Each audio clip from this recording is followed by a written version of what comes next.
Prezados amigos do Instituto Plínio Corrêa de Oliveira, em nosso último contato, nós tínhamos terminado no ponto em que a Revolução Francesa chegava a uma situação em que era preciso implantar o comunismo. Quer dizer, para desenvolver as suas teorias na dinâmica própria de suas transformações, quer dizer, das suas destruições, chegara o momento de estabelecer o comunismo, cuja ditadura da Convenção já tinha deixado traços muito visíveis que nós tratamos aqui como a lei da expropriação dos comerciantes, expropriação dos grandes proprietários, a lei do recrutamento, a supressão dos juízos, do julgamento, em que o acusado era automaticamente condenado.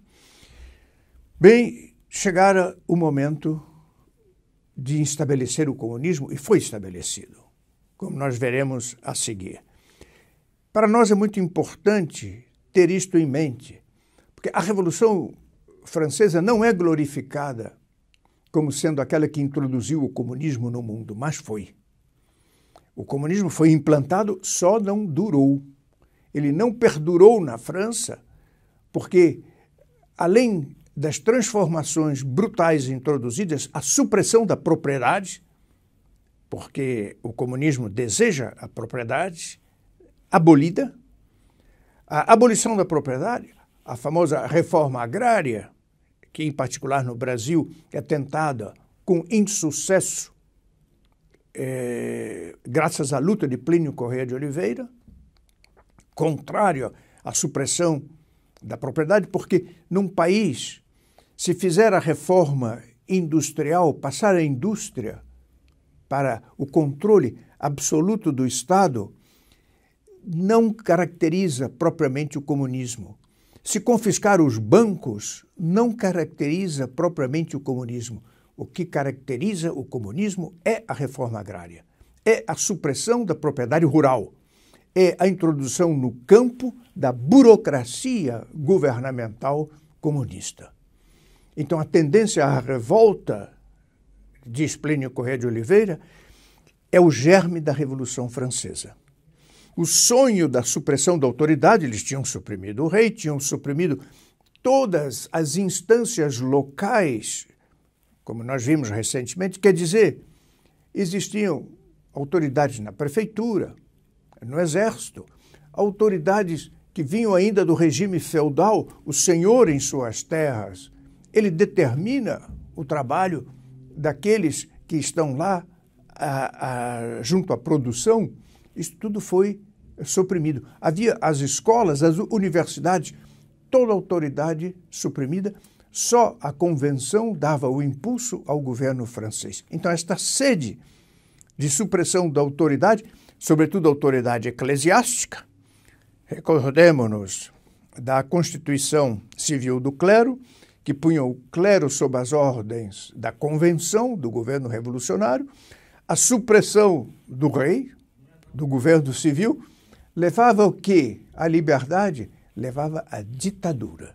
E nós estamos tratando da ditadura estabelecida na França pela Convenção em fins de 1793. Essa ditadura espoliava os ricos, reduzia os pobres à fome, foi o que aconteceu, porque com a lei do recrutamento estava o produtor rural em sua propriedade, plantando ou ordenhando suas vacas, ele era chamado para um outro trabalho numa outra região e ele não podia resistir a isto, sob pena de ser preso, se não guilhotinado.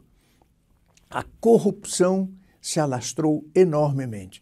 Confiscados os bens dos proprietários, dos ricos, dos comerciantes prósperos, não havia controle praticamente não havia controle desse dinheiro. E os revolucionários que não tinham princípios, punham em seu bolso. Nós conhecemos o fenômeno aqui no Brasil.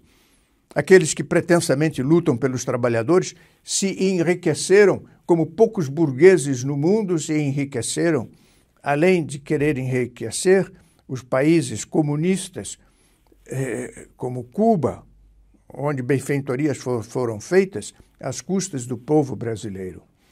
Bom, a corrupção se alastrou rapidamente.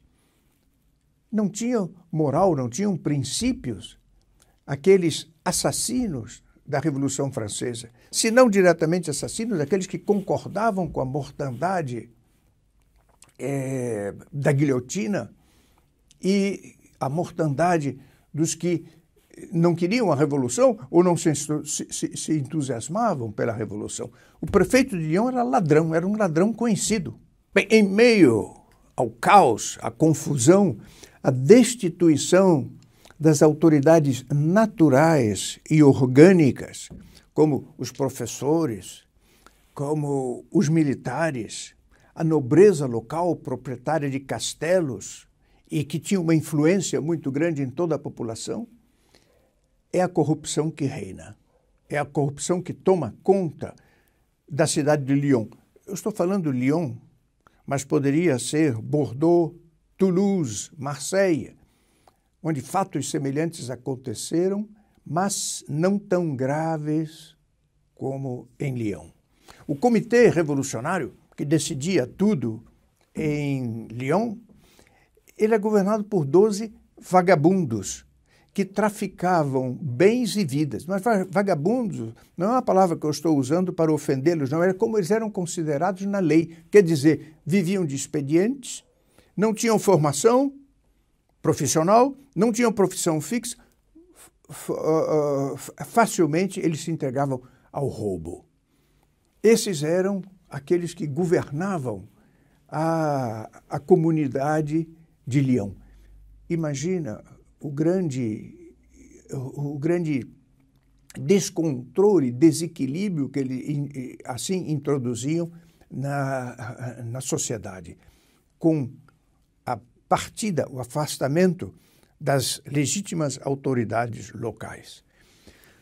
Danton, nesta época, mais ou menos 6 meses antes de ser executado, Robespierre o condenou à guilhotina, como nós já vimos.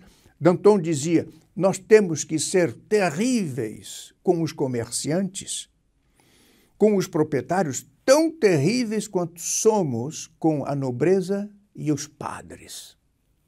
Quer dizer, já era o ódio que dizia da nobreza, que dizia dos padres, né?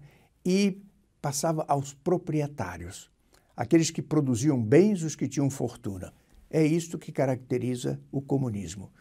12 mil proprietários comerciantes são proscritos e confiscados. Uma imensa fortuna foi para a mão da Revolução, dos revolucionários, e que logo desapareceu. Hipólito Taine, grande historiador da Revolução Francesa, ele dizia: homens e bens, é preciso que tudo pereça. A Revolução queria um novo tipo humano. E aqueles que ela não conseguia liquidar pela morte, o sangue deles amedrontavam os que ficavam e que aderiam à Revolução ou não a combatiam. Era preciso apressar a Revolução. Era preciso que os acontecimentos caminhassem mais rapidamente. Só a guilhotina não era suficiente, as execuções em massa não eram suficientes. A Convenção em Paris, que governava a França ditatorialmente, cria então o cargo de representante em missão. Este representante em missão era um enviado da comissão, da Convenção de Paris, que, chegando nessas cidades que eu acabo de citar, tinham poderes ditatoriais. Eles representavam a vontade da Convenção Nacional e que era a única a poder falar em nome do governo francês. O historiador Stefan Zweig, que muito bem viu o fenômeno revolucionário, ele dizia: cada um desses representantes em missão é um ditador incontestável. Eles lançam impostos, sentenças criminais, quer dizer, mandam para a guilhotina com a maior facilidade, recrutam soldados que passavam a fazer vistorias nas casas, nas propriedades, nas igrejas, em toda parte, para ver se ali estavam os tais inimigos da Revolução. Nenhuma autoridade podia opor-se a estes representantes em missão. Se o dono de uma casa dizia, aqui o senhor não pode entrar, é minha casa, é minha família, estava liquidado. Não havia outra vontade a não ser a da convenção, e o representante em missão era aquele que executava a vontade da convenção. E foi assim que Fouché, Joseph Fouché, chegou em Lyon. Ele era deputado na convenção, que tinha sido eleito em Nantes, de onde ele era originário, para defender a propriedade que era atacada, e para defender o comércio, o livre comércio. Ele passou totalmente para o outro lado, chegando em Lyon, como nós vamos ver, confiscando, abolindo direitos antigos e matando. Ele publicou em 1793 o seu programa de governo, que era um programa perfeitamente socialista, se não bolchevista, como foram os comunistas na Rússia. As pessoas dizem, que exagero. Nós vamos ver. É um documento dos mais surpreendentes da Revolução Francesa. Se chama As Instruções de Lyon. O autor é Joseph Fouché. Esse documento ficou nas sombras e merece ser tirado das sombras para que nós o conheçamos. Ele antecedeu e superou o Manifesto de Marx e Engels de 1870. Ele era de uma radicalidade, e essa radicalidade foi aplicada. Porque quando Marx e Engels publicaram o seu manifesto socialista, proletários de todo o mundo, univos, é a frase grandiloquente que se costuma repetir desse manifesto, não havia país comunista, porque não havia autoridade opressora. Não havia. A Rússia só viria a ser comunista, o primeiro grande país comunista, mais de 40, quase 50 anos depois. Mas na França havia a opressão autoritária. O que dizia esse manifesto, as instruções de Lyon? Primeiro, tudo é permitido em nome da Revolução. Um representante em missão, ou um funcionário da convenção, um deputado dizendo, eu quero isto em nome da Revolução Francesa, da Revolução que fazemos, aquilo era lei e passava a ser executado. Não havia apelo, não havia habeas corpus, não havia... Era a vontade absoluta da convenção.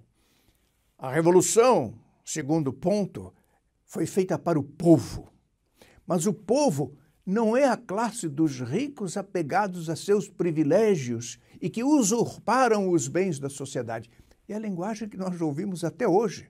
Fouché inaugurou uma linguagem que é repetida até hoje.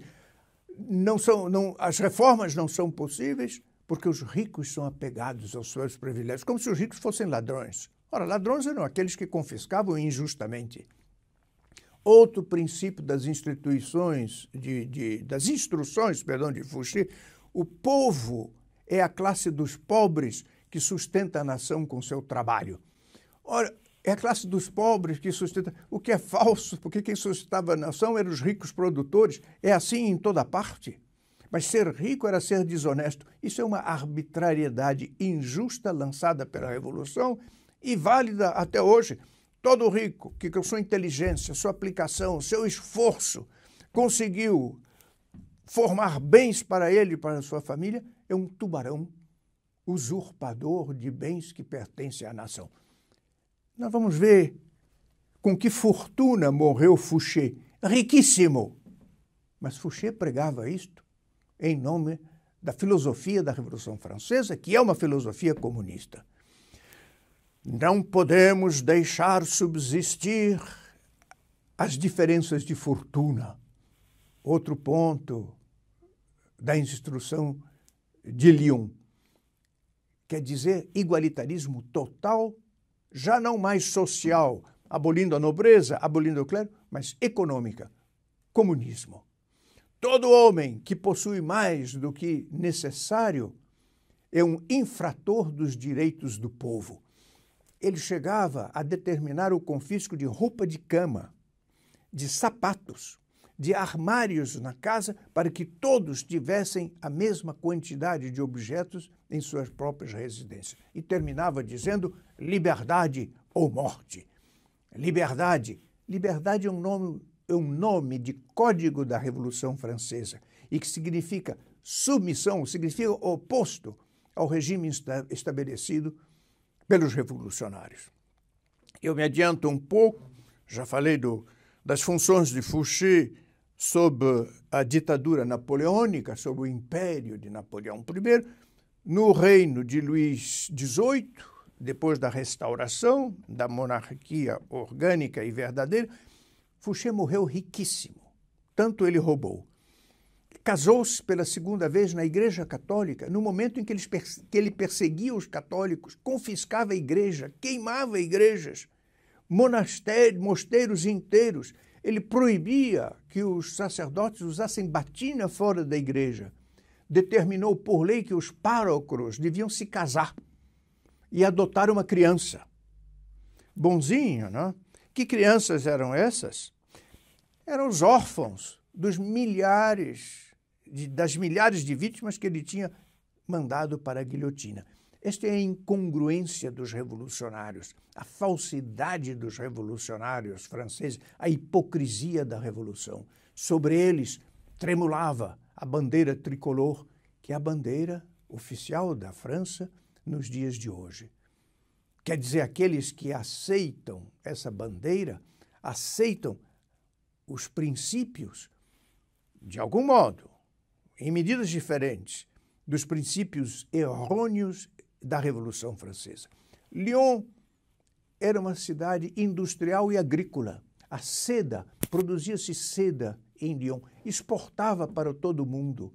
Uma seda de grande qualidade. Por isso ela se enriqueceu muito desde sempre. O governo de Luís XIII, já Lyon era conhecido, produção familiar em casa, dando trabalho para as filhas, sobretudo para as mulheres, fazendo coisas maravilhosas. Lyon era conservadora por excelência, tinha que ser destruída. Agrícola, tinha que ter uma reforma agrária para confiscar essa gente e mandá-los para a indústria anônima, onde eles eram anônimos, não? E tirando as raízes do povo. Era preciso exterminar a população e arrasá-la até o fundo, até o fim, nas suas raízes cristãs. Eles não tinham ainda todos os argumentos necessários para arrasar Lyon. Eles queriam até mudar o nome de Lyon, chamando de Vila Franca, cidade libertada. Para queimar, arrasar, exterminar ainda mais, era necessário um pretexto. E o pretexto foi bárbaro. E nós veremos esse pretexto, que foi aplicado também em outras cidades, como Marseille, Bordeaux e Toulon. Nós veremos em nossa próxima emissão.